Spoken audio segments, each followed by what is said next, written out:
Kalashnikov AK47 test fire.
So here I am with the Airsoft Kalashnikov again.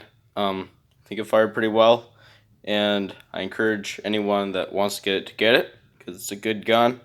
And thanks for watching, and please like and subscribe.